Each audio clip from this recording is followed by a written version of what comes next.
काही दिवसापूर्वीच घडलेला प्रकार मेळघाटात पुन्हा निदर्शनास आला। त्या दिवशी बाळाला पोटावर विड्याने चटके दिल्याचा प्रकार पुन्हा एकदा समोर आल्याने या घटनेचा माजी मंत्री यशोमती ठाकूर यांनी तीव्र शब्दात निषेध केला। प्रशासनाकडून कितीही जनजागृती करूनही वारंवार या घटना निदर्शनात येतात, ही अत्यंत खेदाची बाब आहे। त्यामुळे या संदर्भात सखोल उपाययोजना करणे गरजेचे आहे। मुख्यतः असले प्रकार टाळण्यासाठी अंधश्रद्धा निर्मूलन करणे काळाची गरज असल्याचे माजी मंत्री यशोमती ठाकूर यांनी विशद केले आहे।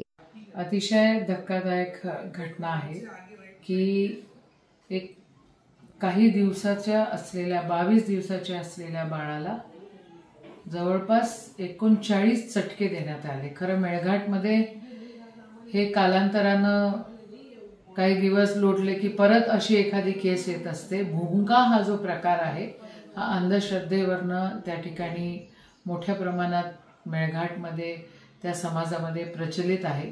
आणि मागच्या वेळेला सरकारने भूमक्यांचं ट्रेनिंग, भूमक्यांकडनं मदत, भूमक्यांना आरोग्यांचं ट्रेनिंग असा सगळा विषय केलेला होता, पण तो कुठे फेल पडला मला कल्पना नाही आहे।